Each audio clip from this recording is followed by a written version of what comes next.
Well, Dr. Baumrucker, welcome. Thank you. And thank you for being here with us. Thanks for having me. And we are honored to have you here as we kick off our very first Fireside Chat. Thank you. So, can you tell me a little bit about your history? Why did you get into medicine? Oh, well, I'll give you the Reader's Digest version because it's a long story, but I was kind of aimless. I always wanted to go to medical school. My brother was a great inspiration to me. He's quite a bit older than I am, and very influential, very inspirational. But I thought I was too dumb. And so I went to University of North Carolina, Chapel Hill, got a degree in television directing at radio, television, motion picture department, and I worked in championship wrestling for several years as cameraman and audio engineer. That was an interesting experience, and I eventually ended up running a ham radio store, because I'm a ham radio operator and selling ham radios and stuff. And one day, and of course wondering what I was going to do with my life. And one day this guy comes in and asks me to help him put up an antenna. And he was really he'll forgive me for this, but he's one of the dumbest people I'd ever met. And I don't judge, but he was just flat, didn't have a clue. And couldn't understand it, so I went out and did the thing. It turned out he was a physician. Oh my gosh. and I said, and he became one of my best friends. And I said, if he can do it, I know I can do it. So he encouraged me, and again, long story short, I had to go back to school, take all my prerequisites, ended up going to medical school. And so I started off doing family medicine. And then if you want to know how I got into palliative medicine, while I was doing family medicine, my mother contracted Rhinitis plastica, which is a very aggressive stomach cancer. And they didn't know what to do with her. 2 weeks before she died, she already had 4 diverting ostomies. In other words, she had bowel obstructions, and they were just doing surgery on her to release that to the outside world. And the last 2 weeks of her life, and she declined over 2 years. I mean, she was literally dying over 2 years. And the last 2 weeks, worst thing I've ever seen in my life. She was curled up in a ball, just constantly vomiting, praying to die. And they didn't know what to do. They had no clue what to do for her. They were doing all the wrong things in retrospect. At the time, you had a surgical patient, you dumped fluids in them. That was really the wrong thing. She became fluid overloaded and was gurgling and all these things. And her pain wasn't under control. And it was just, it was mortifying, and I felt so badly for her, and I felt helpless. Well, when I had the one lecture in 7 years of medical training, one-hour lecture on symptom management at end of life, boy, did I pay attention. And I resolved that no one's mother was going to go through what my mom did. And I just put my nose to the grindstone, learned everything I could.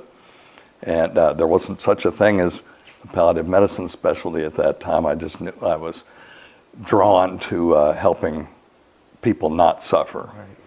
And eventually, we fought for the specialty of palliative medicine to become a ABMS certified specialty or approved specialty, so that you could take a specialty exam and become board certified in it. And here we are. And again, that's a very abbreviated story. There are a lot of twists and turns along the way, as you can imagine. Yep. One of the stories that really turned my head was not a physical patient, but a patient with spiritual pain. And he was, whenever I tell this story formally, from beginning to end at meetings or something, I cry every time. It was 30 years ago. I still tear up when I'm telling it. But this was a guy that thought he had a demon in his abdomen because he had pancreatic cancer. And he'd never been baptized, and so he wanted everything done. Even when he was actively dying, he couldn't stand the thought of dying unbaptized, and he just had a problem with problem solving. So I said, well, could we baptize you in the hospital? And I didn't know if they could do that or not. I called the chaplain. I was new. I was second-year resident at this time. And we called the chaplain up there, and he baptized him, and the guy eventually just said, I just want to go home. And he went home with hospice, died 3 days later. It was very late referral, but never complained of pain ever again, never complained of the demon in his abdomen. Oh my God. You know, it was, that really turned my head. Yeah. And no, he didn't really have physical pain. Yeah. They were treating him in the emergency room with Thorazine, an antipsychotic, because he'd come in complaining about a demon in his abdomen. They thought he was crazy. Oh my gosh. So, not the first person who's been treated like a lunatic for their religious beliefs, right. By the way. Just ask Joan of Arc, but anyway. Right. But those were the two things. And that set me on this path. And been pursuing it ever since, and now I'm, you know, I have the privilege of being able to practice my specialty full time now. Well, so give us a breakdown of what palliative care is. Sure. Well, there is the medical subspecialty, which is hospice and palliative medicine. I practice the palliative medicine part. Palliative care is what we deliver. So palliative care is loosely defined as care, active total care for patients. And active total is important. Active total care of patients who have an illness, an advanced illness that is unlikely to be curable.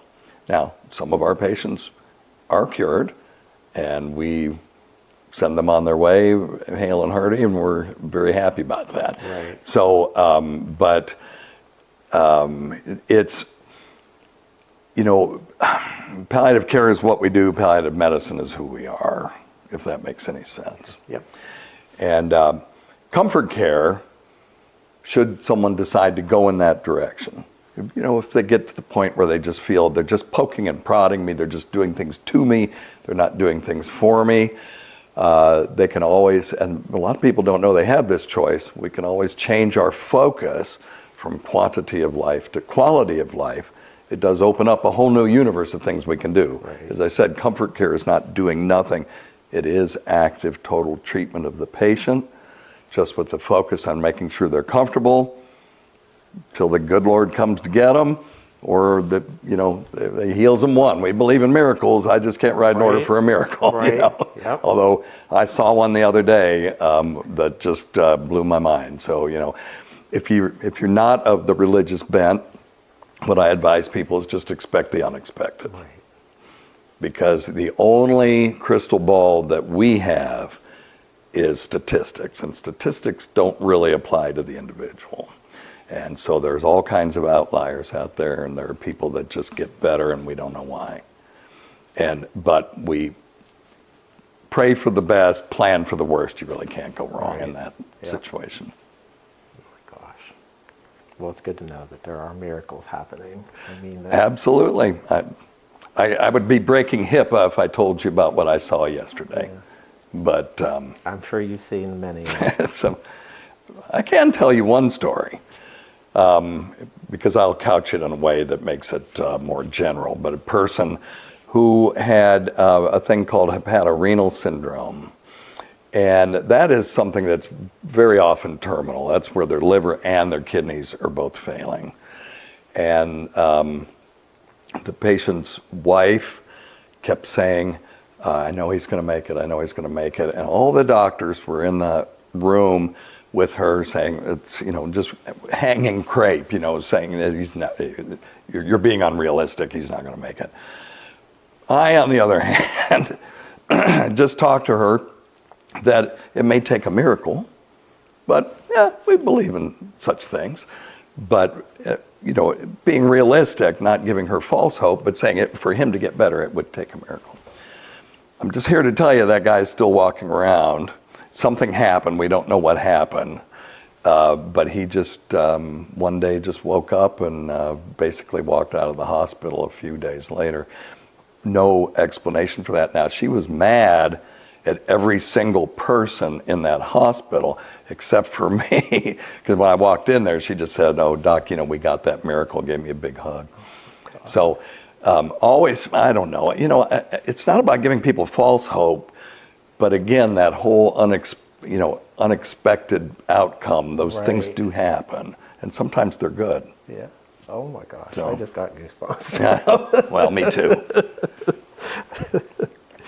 So, oh my gosh, okay.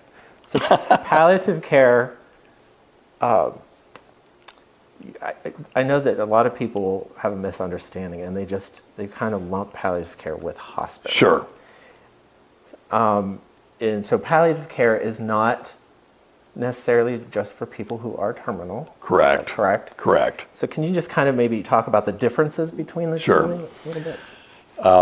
If you remember your Venn diagrams from 6th grade, the set of, let's say, the set of all flowers. Chrysanthemums are fully enclosed, the set of chrysanthemums are fully enclosed in the set of all flowers, right? So all chrysanthemums are flowers, but most flowers are not chrysanthemums. Same thing is true for palliative medicine and hospice. All hospice patients are receiving palliative care, but the vast majority of patients that we see are not hospice patients, about 10%. So back in the day, particularly in oncology, patients would receive chemo, and then all of a sudden, oh my God, let's send this patient to hospice because they were actively dying. The paradigm now is they start with, and this is for oncology, we could talk about other things as well, only 40% of what we see is oncology. But they'll receive a lot of chemo, a little bit of palliative medicine, and then as time goes on, they'll be getting less and less curative treatment and more symptom management, advanced care planning and those things, until at the end they're receiving nothing but palliative care, which that's when we can transition them to hospice. So hospice is a program. Palliative medicine is a medical subspecialty. Hospice is, for Medicare patients particularly, federally funded in that regard, because it's Medicare will pay 100% for hospice care. And the only criteria to get into hospice, because when I start talking about this with people, I always couch it, hey, people hear the H word, they think, oh Lord, I must be dying. That was 30 years ago. Hospice is for the living. Hospice is for people who want to focus on comfort over everything else and not seek curative or life-prolonging treatment. The only criteria to get into hospice is that you have to have a 6-month prognosis. In other words, 2 physicians, your attending physician and the hospice medical director, have to agree that given the natural course of your illness, that you're more likely than not to not be here 6 months from now. It doesn't mean you have to die in 6 months. That's a myth. It's just that at every time when they recertify you, which is every 60 days, you still have to have that 6-month prognosis. So we've had people in hospice 2, 3, 4 years before, but they always met criteria whenever we evaluated them. And those patients will just sign a thing that says that they're not planning on pursuing curative or life-prolonging treatment anymore. Now, there's a lot of myths about hospice care. One of them is, I'll tell you my favorite one because it is the most extreme, but it's held by a lot of people. Hospice just takes away your food, takes away your medicine, dopes you up till you die. There was a time when that was kind of true, because people would wait until patients were actively dying to send them to hospice care. And when you're actively dying, what are you like? Well, a lot of times you're agitated, you may be delirious, and you can't take your medicine, and you're not eating, and they might have to sedate you, so they took away your food, they took away your medicine, and they doped you up till you died. That's where that came from. Myths like that come from somewhere, but it's not like that anymore. And the sad thing is that we can have patients for 6, 12, 18 months, You know what our average length of stay in hospice is still to this day? 21 days, which means that people are not being sent to hospice soon enough. And a lot of that is the physicians don't think about it, or the patients don't want it because they feel like it's giving up. Right. Now, we don't ever give up. We can lay down our arms at the end of a long battle with honor. If you remember, I don't know if you're old enough to remember, but Armistice Day. Armistice Day celebrated the 11th day, the 11th month, the 11th hour, the end of World War I. Those men and women on that battlefield didn't give up, they just stopped fighting. And it was such a sacred moment. Sorry, that we had a very sacred holiday, which was Armistice Day. Veterans Day, still very important. That kind of, took that spot. But Armistice Day was a sacred day. And I think that's illustrative that we can stop fighting, and it's not the same thing as giving up. Right. That's a great way of looking at it. Sorry, I'm an emotional sap. No, that's okay. That's just part of life, right? Yeah. So you mentioned in there advanced care planning. Correct. How important is that, and when should you do that? Well, I like to tell the story of Terry Schiavo. Terry Schiavo was a 27-year-old woman, thought she was healthy, had a stroke, ended up in a persistent vegetative state, which is basically a coma with a sleep-wake cycle. That's basically what it is. Her husband kept her alive for 2 years with tube feedings, what we call enteral feeding. And after 2 years, he felt she was never going to wake up. And he said, I don't think Terry'd want to live this way. So he wanted to pull her feeding tube and put her in hospice care and let her die naturally, because for thousands and thousands and thousands of years, the way we left this world was we took to our bed and stopped eating and drinking. It's really been the last 50 to 100 years we've had this technology where we could put tubes in people's stomach and put food in there when they're not asking for it. So her parents disagreed. They felt that she would want to live that way, so they go to court to stop him. He goes to court to let him do it, and then they go to court to stop him again. So there's injunction, and then, after injunction. And none of these court cases happened overnight. Some of them took years to get into court and get the case prepared. Back and forth they went. CNN, MSNBC, Fox News, all the usual suspects get involved, 24-hour news cycle. Congress gets involved, which, anyway, the worst thing you can hear is, I'm from the government, I'm here to help, Right.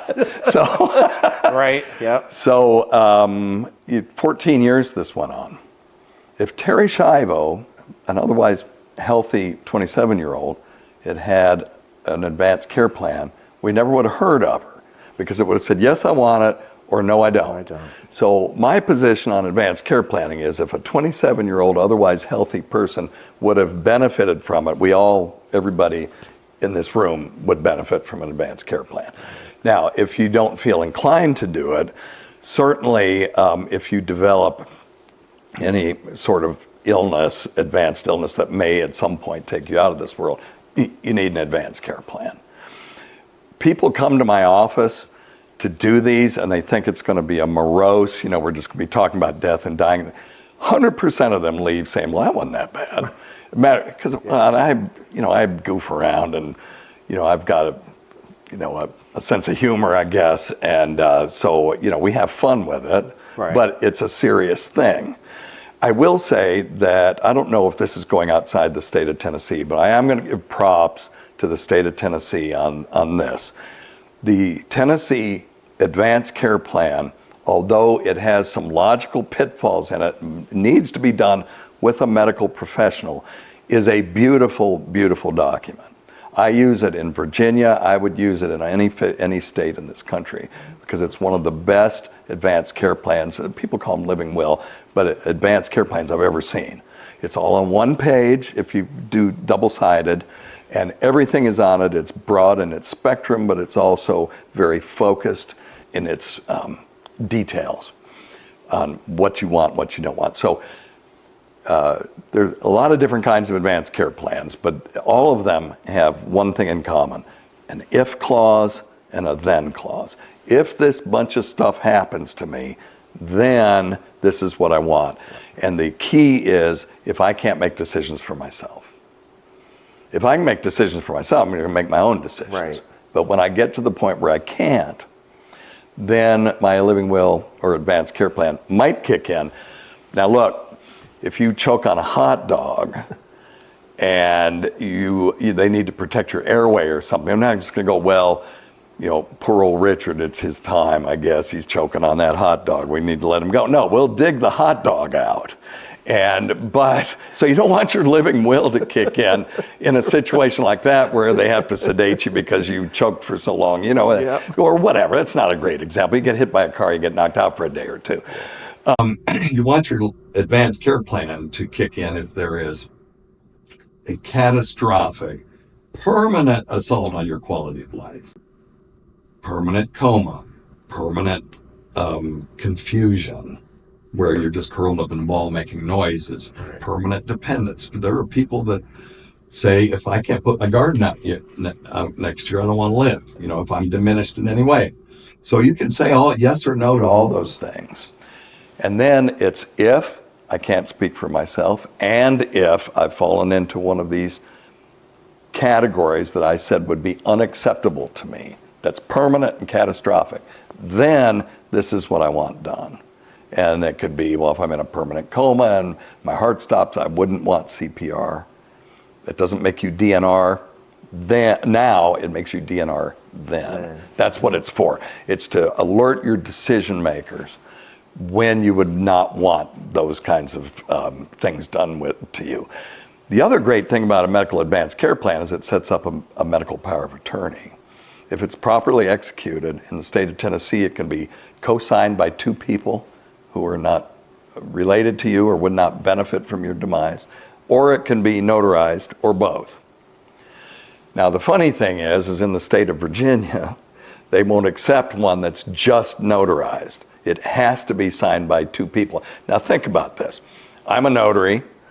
I took the class, I took the oath, I paid the fee, I'm bonded and insured, I have the stamp.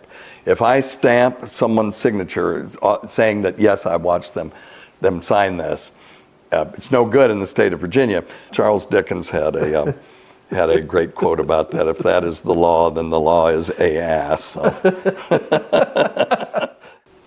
Yeah, the way we approach it, obviously we're not going to get every 27-year-old to do an advanced care plan. I would like to see a couple of communities decide they're going to shoot for 100%, and at the very least have a medical power of attorney. You don't have to do the whole medical advanced care plan. For example, I may have someone who says, I want my girlfriend to be my medical decision maker. Well, what's going to happen when he comes in to the emergency room having had a stroke and he can't talk, and his girlfriend shows up and says, I'm making decisions for him? Now, you may end up with a medical provider who doesn't know the rules, and this person's sister shows up. Now, they've been estranged for 10 years, but she says, I'm related to him. Those two aren't even married. Now, at best, they'll kick this. I mean, the best case scenario is they kick the girlfriend out. The worst case scenario is they start dithering, and now we're delaying treatment. Right. It causes significant delays in treatment, trying to figure out who's supposed to be making decisions for the patient. So on those folks, I will say, if you don't have to do a complete medical advanced care plan. We could do it later. You need one, but what we need to do right now is a medical power of attorney. And that's where the patient just simply says, I want this person to make decisions for me, and again, signed by two unrelated people or stamped by a notary in Tennessee. And we do both when we can, because people go from Virginia. North Carolina, it's got to be notarized. So, every state's different. If we do both, then it's good in all 50 states. But the medical power of attorney is essential, because that way, when the significant other shows up, she can just say, hey, I'm his medical power of attorney. The sister can show up all she wants, but they're going to listen to the person that the patient designated. So, very important to do. What we have our physicians and other providers, advanced practice providers, what we suggest to them is, if you have a patient in your office, and the best time to do this is in the outpatient. There are more outpatients than there are inpatients, obviously, by factors of, orders of magnitude. If you have someone in there and you wouldn't be surprised if they were not on this world 2 years from now, that person absolutely needs advanced care planning. If you don't want to do it yourself, or you don't know how as a provider, send them to us. We'll do it. We do palliative medicine folks will do visits just for advanced care planning if the patient needs it. Yeah. We do lots of those where they don't have any pain, they don't have any symptoms. We just establish care between us. We'll be there if they need us, but we'll do their advanced care planning. And it's so nice when it's done properly. We put it in the electronic medical record where everybody can see it. And when they come into the hospital, the emergency room physician or, other provider can see who their designated person is, what's their phone number, and they can click on a hyperlink and see their advanced care plan. It's awesome. Yeah. That makes it easy. Really prevents delays in treatment and makes sure that people are getting the things that they want. The other way I sell, I don't want to sound like a used car salesman, but the way I'll sell an advanced care plan to someone is, say, it protects two people. It protects you from getting stuff done to you that you don't want, because we want to do stuff for you, not stuff to you. Right. And it protects your decision maker from somebody arguing with them about the decisions that they're making. Because when they go, well, why are you doing, this is what Dad wanted, it's right here. Yeah. Now, an advanced care plan has to be interpreted. You have to interpret whether the if clause has kicked in. And everybody has to agree on that. The decision maker and the providers who are providing care. They both have to agree. They look at this thing. I think, he can't speak for himself. Yes, this looks like a permanent coma. Well, are you sure it's permanent? Well, let's get the neurosurgeons in here. Let's get the neurologists. 1 week, 2 weeks, 3 weeks, they have all said this person's not going to wake up. Then the permanent coma clause would kick in, for example. And then when everybody agrees, then we can hop down to that final thing. What do we do? What kind of treatment do we provide? So. Very good. So it is important to get that advanced care planning in place. Yeah. And the other part of it is what do you want right now if your heart stops? People have heard the term DNR. We use DNAR, do not attempt resuscitation. Because DNR, when it says do not resuscitate, just sounds like we're making a choice. We could do it, but we're not going to. That's not really what it is. It's do not attempt resuscitation. There's a lot of mythology about this as well. If you have an 18-year-old basketball player and they keel over on the basketball court and their heart stops, I'm not talking about a funny heart rhythm. We would treat that on them. We would treat that on our patients. I'm talking about their heart is stopped, no blood going to their brain, so they're in the process of dying. We would do chest compressions. Of course, we may break some ribs. We shock them. We take inject medicine into their vein, and we take a tube, put it down their throat into their lungs and breathe for them. Put them on, it's called, mechanical ventilation. We send them to the ICU on life support, assuming we can get their heart started back up again. The odds that 15-year-old basketball player is going to survive to walk out of the hospital, 15%. Not 50, but 15%. Now you throw in a couple of years and a couple of medical problems, that 15 drops to 10, drops to 5, drops to 1, gets vanishingly close to 0. The closer to 0 it gets, the more likely it is that we're going to end up on life support for the rest of our life, if by some miracle they're able to get our heart started up again. And now, when I tell people those statistics, sometimes their eyes get wide. They're very surprised by that. Yeah. Why would that be? Well, if you're not in the medical profession, where are you going to see a code blue done? You're going to see it on TV or movies. They did a study on this. If your heart stops and they do CPR on you in a television show or in a movie, you have a 76% chance of not only surviving, but doing very well. Have you ever seen that, the movie The Abyss, James Cameron's? Yes. Okay, so those who haven't seen it, it's underwater, a science fiction thing. And at one point, there's 2 submarines next to each other. And there's 2 people over in this one, got to get over to this one. But there's only one pressure suit. And Ed Harris is the guy that knows how to work it. But Mary Elizabeth Mastrantonio is the brains of the operation. And she says, you know how to work the suit. Just take me over to the other one underwater. I'll drown, but you can resuscitate me on the other side. It was brilliant. It was a brilliant plot point. So he gets the suit on, and they show them emerging into the water, and she's and she drowns, and she becomes limp, and he gets her over there. And then on the other side, on the other submarine, he does this sort of movie CPR where he's pounding on her chest going, breathe, damn you, breathe. And all of a sudden she coughs up a bunch of water and she's fine. She's running away from aliens for the rest of the movie. That's what our patients see. And that's why they're surprised that we're so bad at this,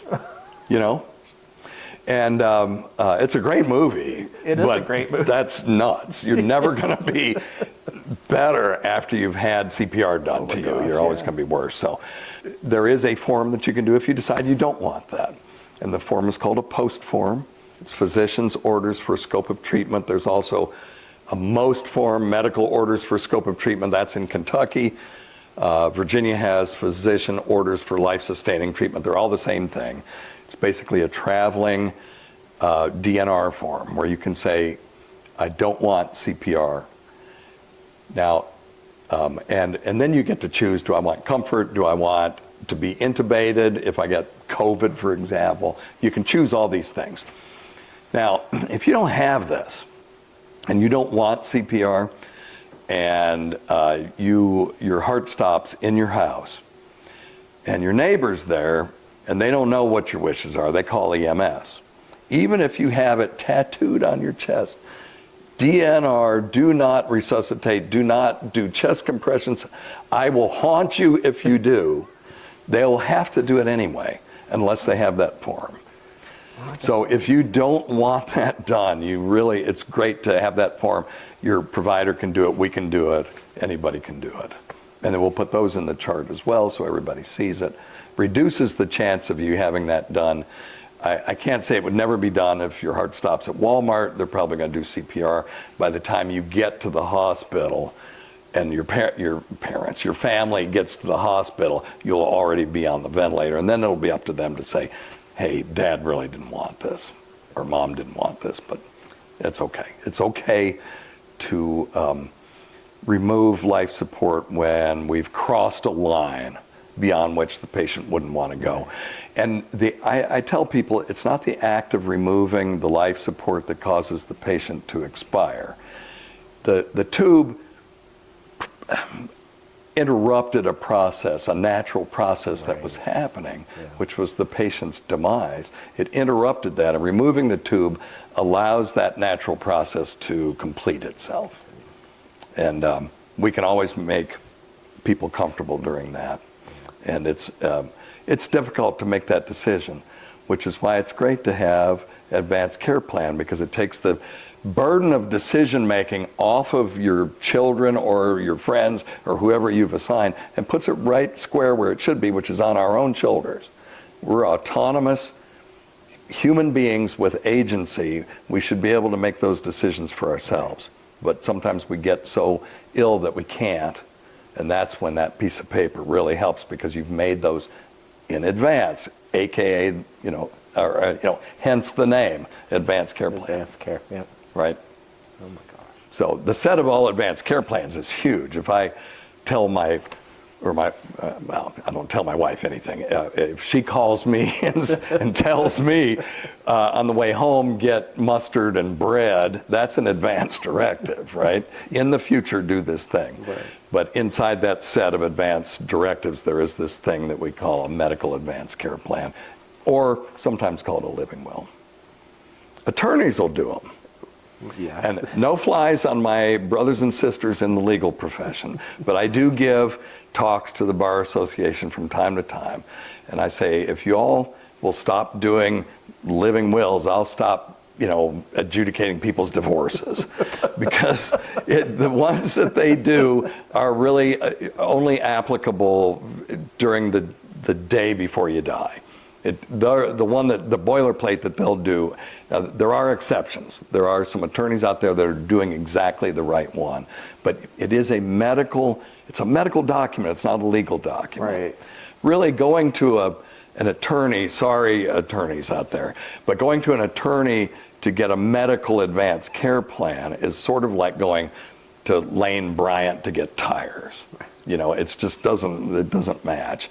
But they have sort of a legal living will that says if two of my physicians agree that I'm terminally ill and continuation of life-sustaining treatment would merely serve to prolong the dying process, I'll authorize the withholding or withdrawing of such care. That's great, but it only applies to the day that you're dying. The comprehensive medical advance care plan again talks about what happens if I'm in a permanent coma. I'll never survive. Would that be unacceptable to me if I became permanently confused, permanently dependent, like a massive stroke or something like that? And so all those things are in there, and you get to say all of these scenarios.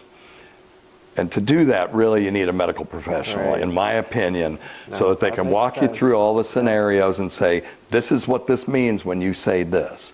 Is that what you really meant to say? But I anyway. think that's important to hear, because I think a lot of people just automatically think of their attorney. Sure. And it just seems like it's a legal. Do your estate planning with your attorney, for Right. real. Do all of that, and if they throw a living will in there for free, it's fine. It's a whole lot better than nothing. And they can do the powers of attorney and all that stuff, but come to us for the medical advanced care plan. And but ours also does include a medical power of attorney as well, if you don't have an attorney and you don't need to do all that estate planning and stuff. But it's fine to do both. Yeah. Totally fine to do both. I have to say that so I don't hear from my attorney friends. No, but I really mean it. So I think that's great to hear. Yep. So I want to jump back to, I have a number here in regards to palliative care at Ballad, and 62% of your stage 4 cancer patients are enrolled in palliative care. Is that? Okay, so what that number is there is a metric from Medicare that says if you have a stage 4 cancer patient, that's a patient who has cancer that's spread to another part of the body, not where it originated. So either, the cancer spread to the bone or to the other lung or somewhere like that. And you have an active treatment plan, then Medicare says that they want those people to have a discussion about advanced care planning. Now, oncologists, for the most part, want to practice oncology. Right. And a lot of them were not trained in advanced care planning. They have some palliative care, obviously. They have to have that in their training. But they don't have comprehensive courses on advanced care planning. A lot of them don't. So they were sending them to us to do that. But they didn't realize how serious Medicare was about this rule. And so at one point we were seeing, I think, 42% of patients that had, from our cancer center, that had stage 4 cancer with an active treatment plan, were seeing palliative medicine. Now, of all of those, 100% of them had advanced care planning discussion documented. So we did a performance improvement project, and we got that number up to 60 something. It may be as high as 68 now. Still not 100%, but some of that is the patients still don't know what palliative medicine is. We have a difficult time explaining that, and they go, I don't want to do that, or I don't know what that is. You know, is my doctor not telling me something? Because people have this idea that palliative care is hospice. As a matter of fact, 30% of physicians think that as well. And so we fight this every day. That I went to see a friend of mine in the hospital. I just went to see him, and his eyes got big. He said, did they consult you on me? It's like, no, I'm your friend. I'm just here to say hello. You know, that's the kind of thing that we have. I think the problem is the name. The term palliative, because there's palliative care, has been equated with comfort care. And comfort care has been conflated with end-of-life care. Right. So I hear this in the hospital, well, this patient's going palliative. Or I'll hear, why are you seeing this patient? They're not dying, right? So I really think we need an ology name. This breaks my heart a little bit as well, because I fought for years to get palliative medicine to be a recognized specialty by the American Board of Medical Specialties. And we finally got that, and now here I am trying to get the name changed. So I wrote an editorial with my with one of my residents, who is very brilliant, named Caleb Nisley. And he and I were batting around different ology names, because if you go to a cardiologist, no one says, oh, they're going cardiology. Right. Or if they go to cardiac rehab, no one says they're going cardiology, or you're not going pulmonology. You're seeing a cardiologist. Mm-hmm. You've had a pulmonology consultation. Wouldn't it be nice if we had a non-confusing name? So Caleb speaks Koine Greek, because he's a biblical scholar. And he came up with the word Elios, which is, he was the Greek god of mercy, and Eli, something in Greek, means mercy. So we came up with the idea of calling ourselves Eliology. It's a kind of a cool name. And because palliatology, and none of that works, but Eliology is a great name, and it does say more who we are. Right. And so we wrote an editorial that was published in the American Journal of Hospice and Palliative Medicine. And I thought nobody was paying attention to it, but I actually got called to do a sort of national chalkboard talk. It's the first time I'm going to be talking to a bunch of people about maybe considering calling ourselves something else. Because there's palliative chemotherapy, there's palliative radiation, and there's palliative care, and then there's palliative medicine specialists. It's too confusing. We need an ology name. Physical medicine rehab, those guys have the same problem. Physiatrists, they take care of pain and loss of function in people who had traumatic injuries or surgical injuries, and their specialty name is physical medicine and rehab.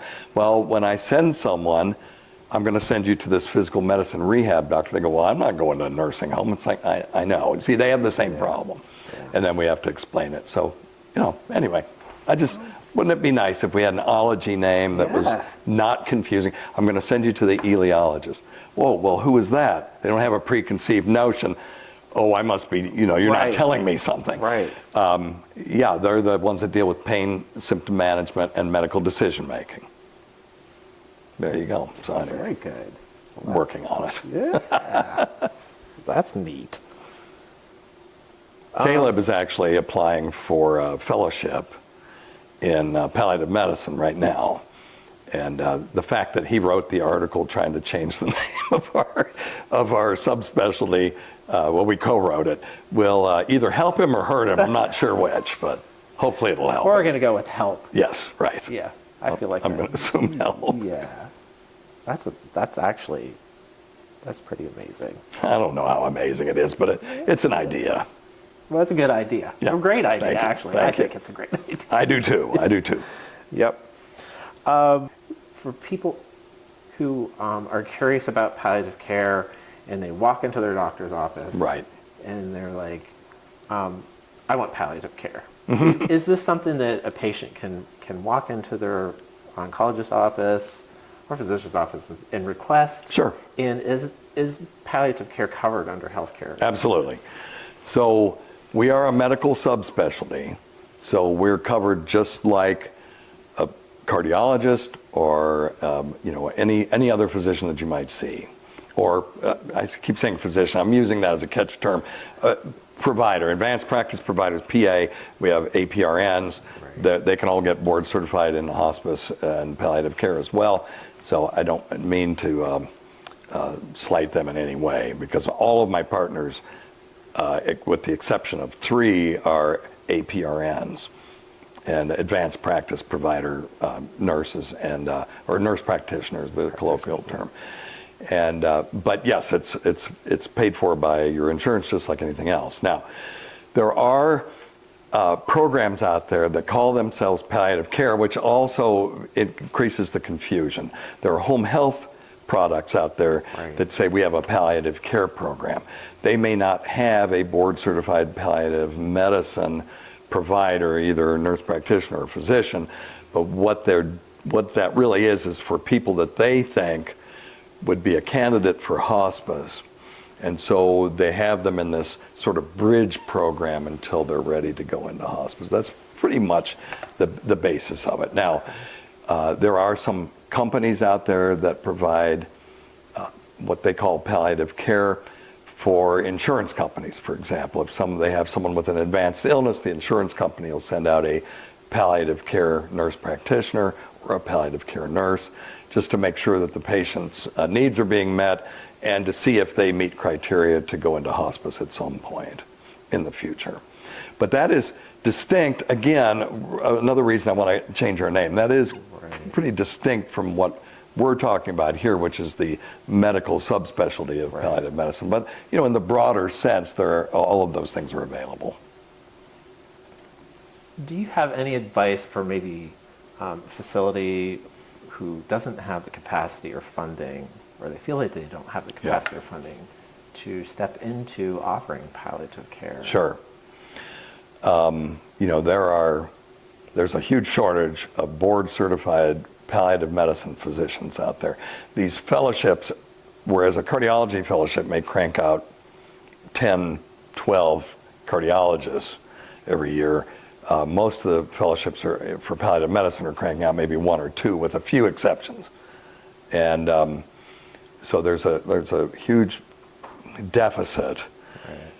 But what I recommend to health systems is you're not going to make money off of the palliative medicine program in the sense that you're thinking about it. You have surgeons, you're making money off of the OR charges, and you have other specialties where they're using a lot of X-ray equipment and MRIs and ordering all that stuff. We do some of that, don't get me wrong, but there are other services that make the hospital, cardiology being one of them, makes the hospital tons of money. And hospitals got to keep their doors open.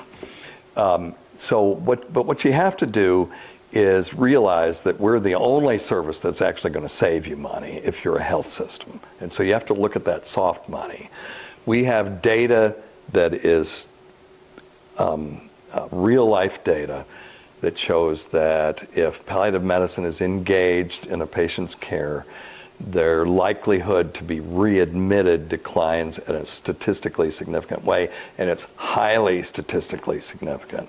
And so they're saving on those fees, the fines that the hospitals get if people are readmitted within a month. And we have 3 clients. The patient is number 1. That's who we serve. We serve the patient. Our job is to make sure that the patient's needs are being met, that we're improving their quality of life, and that they have all their ducks in a row when it comes to advanced care planning and who's going to make decisions for them, et cetera, and that they're comfortable as they can be until they leave this world or get healed, cured. Lots of our patients, as I said, graduate, cured, they don't need us anymore.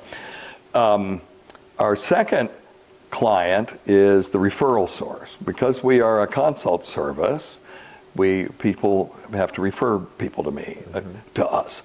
And so what the providers who refer to us find is that their patients tend to be happier, but not only that, we make their job easier because we have time to do the 2-hour family visit just to talk about code status that they don't have time to do because they've got 35 patients they got to see. So we make the referral source happy. Our third client is the health system, and we save the health system money. We improve their Press-Ganey scores. That's a score of patient satisfaction. And we reduce readmission. So those are our 3 clients. And any health system that wants to do this got to realize that's the order that this goes in. If you hire a palliative medicine service to save you money without putting the patients first, it's going to fail. And we aren't hatchet men, and women. We're there to serve the patient. But if you do the right thing for the patient, all of that other stuff will follow naturally. And any health system, if you got an administrator that's watching this, they want to contact me. I'm sure you have my contact information at the end of this. They're more than welcome to reach out to me. I can help them get started. Okay, great. I am Johnny Palliative Medicine Seed. I will help anyone who wants to get into this. If I got a medical student that's interested, if I got resident fellows, health systems administrators, I'll help anybody that's interested in promoting or instituting palliative medicine. Absolutely. Okay. Yeah, I can definitely see the passion, and I think that's a lot of people that's, they turn to people that have that passion to help them. Well, I like teaching people coming up. I've had several that did my rotation just as a goof who ended up catching the bug and are doing palliative medicine to this day. And I've got several that are doing fellowships and several that are applying to fellowships. So, I believe the whole adage, I can give somebody a fish or I can teach them to fish. And I can just go do palliative care in different health systems where there's only one of me, or I can teach a bunch of people to do it. And, it just spreads through the community, and that's what I like to do. Yeah. Really into teaching. I love to teach. And I know at my age, I don't have a whole lot of years left. I mean, I got to be real. So I want to get in as many teaching hours as I can from now until I eventually just keel over on the job. I mean, I'm almost 69. I've got a 19-year-old at home who wants to go to veterinary school, so I'm going to have to work a few more years. I was looking for an excuse not to retire anyway. Aww. Yeah.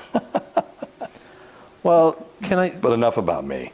Well, I have a couple more questions for you about you. So personally, okay. what is one of the most rewarding things for you being involved in palliative medicine, and then what's one of the most difficult things? Yeah, that's a tough one. Honestly, if you love your job, you never work a day in your life. So the most rewarding thing for me is just being able to do my job, that people allow me to participate in their care. That sounds glib, but it's not. That's really how I feel about it. In this field, I may get a thank you every day. I don't do it for the thanks. I don't do it for the props. I really don't.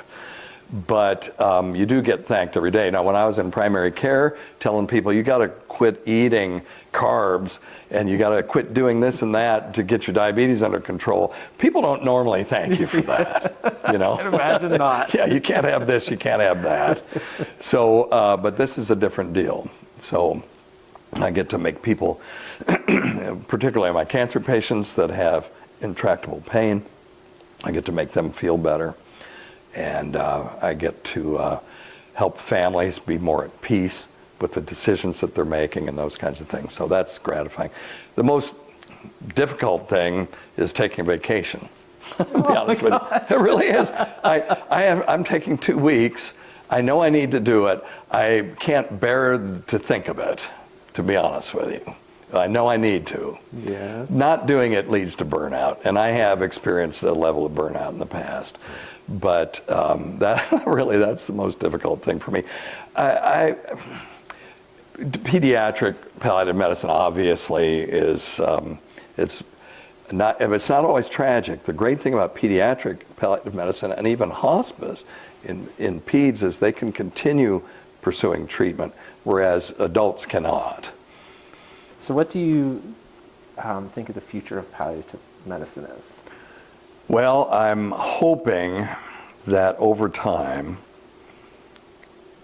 we'll be better at educating our patients what palliative medicine really is, and so that there will be greater acceptance.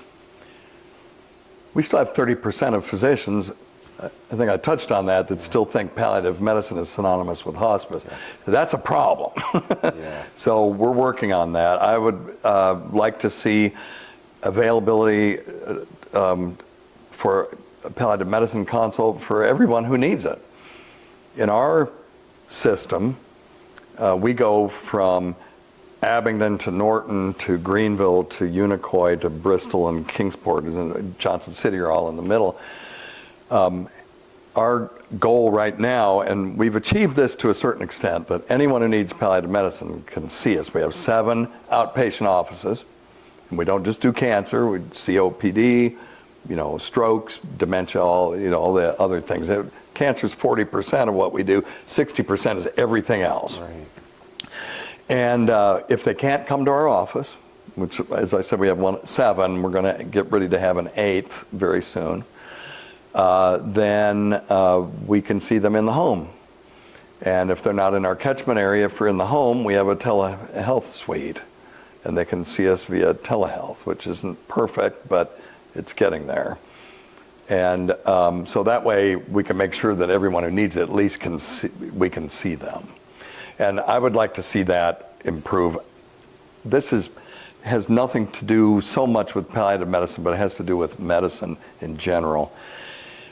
My opinion is that if medicine is a right, access to medicine is a right, then access to telemedicine is also a right. And if access to telehealth is a right, then access to the internet is also a right. And we've got to do better. Right. There are places still where my patients are, I can't do telehealth with them because they don't have Wi-Fi and they don't have the internet. And even if they do, there's not a standard sort of black box app out there that Apple and Android and all these other systems can just plug their telehealth app on the phone into, and I can plug mine into, and it just works. Every single one of them is different. We've got to standardize that just so that there is one sort of agreed on protocol for telemedicine. And when I say protocol, I mean, computer protocol. Right. The IT guy's got to work on this. Gary needs to work on that.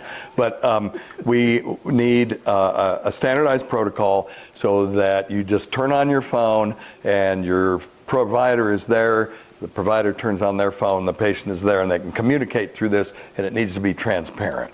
Right now, if you've ever done it, there's multiple steps, and if your phone isn't perfectly set up, it doesn't work, and you have to grant access to the microphone and the camera every single time. I would like to see that improved. Of course, face-to-face is preferable, but some people can't get out of the house.